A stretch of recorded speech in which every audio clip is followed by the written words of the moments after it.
La rencontre du Rocher, du Trisac. Écoute, Benoît, quand je parle. Sophie, bonjour. Bonjour. Que dit ChatGPT à ton sujet? C'est très drôle que tu poses la question parce que Guy Nantel, qui est chroniqueur tous les jours à mon émission, on a une rencontre du Rocher Nantel. Il s'est amusé, il a demandé à ChatGPT quelles sont les controverses les plus connues de Sophie Durocher. Puis Dieu sait qu'il y en a eu des controverses, c'est avec mon nom. Là, Il n'y a pas pénurie. Il y a pas pénurie, tu sais, il y a pas... c'est l'abondance, c'est la corne d'abondance.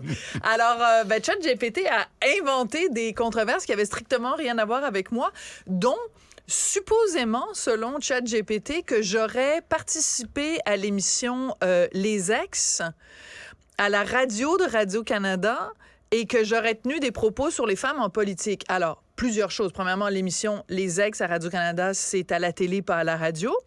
Deuxièmement, Les Ex, le nom le dit, c'est d'ex-politiciens. Mais je vois pas pourquoi je serais allée aux ex. Je ne suis pas politicienne. Troisièmement, Radio-Canada, je suis pas invitée là.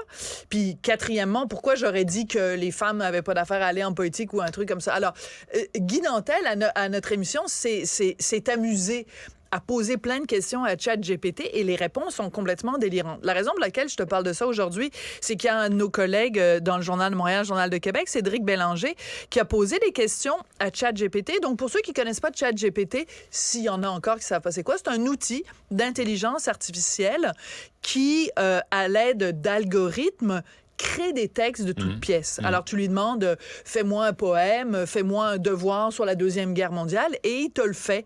Et c'est écrit en français, tu sais, c'est élaboré. Le seul problème, c'est que c'est rempli d'erreurs factuelles. C'est ce que nous dit Cédric Bélanger. Alors, par exemple, même à propos de Céline Dion, il dit qu'elle a chanté à tel gala, c'est absolument pas vrai. Charlotte Cardin, il dit qu'elle a gagné des prix, c'est pas vrai. Xavier Dolan, qui est musicien, c'est pas vrai. Donc, c'est rempli d'informations qui sont fausses. Et c'est très surprenant quand même parce que ChatGPT fait la même chose que ce qu'on fait tous. Tu sais, il va chercher des sources sur Internet, que ce soit Wikipédia ou d'autres, et crée des textes à partir des informations qui sont disponibles sur le net. Mais où est-ce qu'il a trouvé l'information que Xavier Dolan était un musicien? Alors donc, c'est très problématique. D'ailleurs, à propos de Wikipédia, j'ouvre ici une petite parenthèse. Wikipédia a déjà dit que Richard était mort dans un accident de voiture. Alors, Wikipédia, c'est n'importe quoi. Là. C'est du grand n'importe quoi. N'importe qui peut écrire là-dessus, peut dire Sophie Durocher est pédophile. Non, mais puis là, t'es pogné avec ça. Puis tu dis, c'est très dangereux. Puis tu peux pas l'effacer. Hein? Et il faut faire très attention. Et c'est pour ça que quand les gens disent faites vos recherches.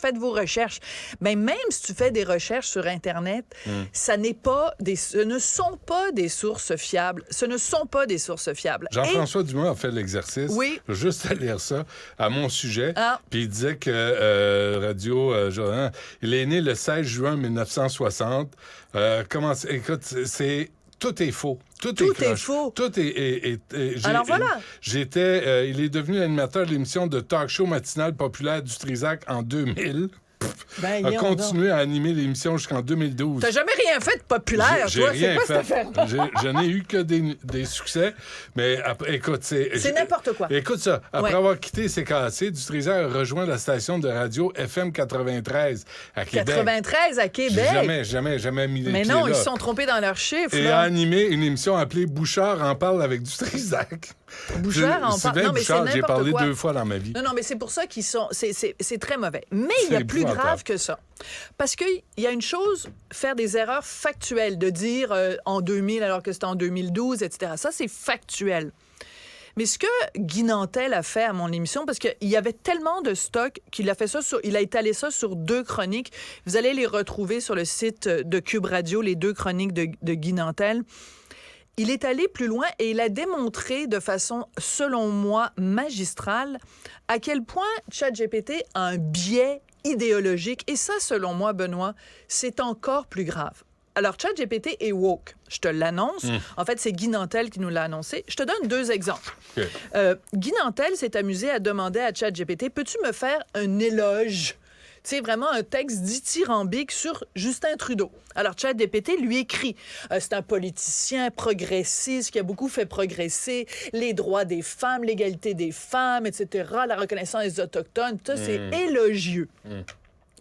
Guy Nantel demande à ChatGPT, peux-tu me faire un texte dithyrambique sur Donald Trump? La réponse de ChatGPT, c'est je me mêle pas de politique. Je fais pas ça des portraits de politique. Je ne fais pas de politique. C'est quand même assez probant. Bon. Deuxième exemple que je trouve extraordinaire, il demande à ChatGPT, peux-tu me faire une blague sur Donald Trump?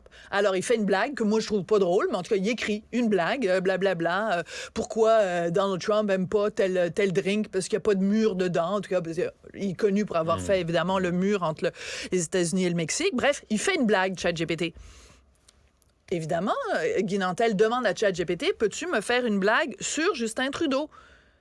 Et ChatGPT répond, c'est très vilain de faire des blagues sur les gens, surtout des politiciens, puis tout ça, il faut pas faire ça parce que... Donc...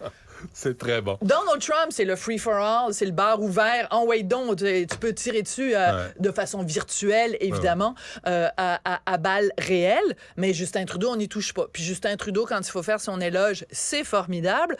Mais Donald Trump, il n'est pas question qu'on fasse... Donc, moi, je trouve ça plus pernicieux, Benoît, parce que ça veut dire que ces technologies-là, d'intelligence artificielle sont très artificielles, mais très peu intelligentes. Et elles sont dépendantes, tributaires de l'idéologie de ceux qui les ont conçues. Parce que si tu nourris ce logiciel-là de données bien pensantes, puis bienveillantes, puis tout ça, puis de wokisme et tout ça, ben, ce qu'elle va régurgiter, ben c'est ça que ça fait, ça régurgite. Si tu lui donnes à manger du woke, elle va régurgiter du woke.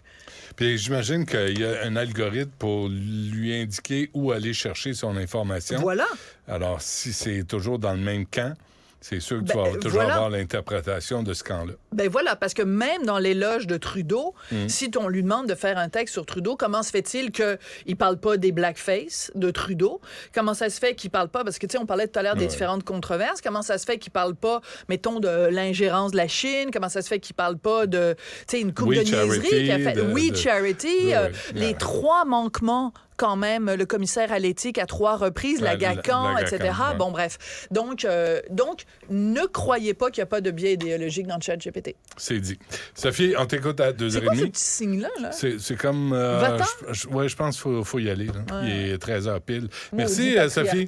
Non, en régie, ça me fait signe. Oh, Marianne, avec ses gestes. Ah, mais on ne peut plus rien dire. Non, c'est quoi? Non, reste là, Sophie. On va faire un autre 10 minutes. C'est juste pour écœurer Marianne. Non, je m'en vais faire une entrevue avec quelqu'un d'abord. Non, attends, on va te faire bosser. Guillaume Lepage. Plus important que toi, oui. Celui-là de ma part. Oui. Merci, au revoir.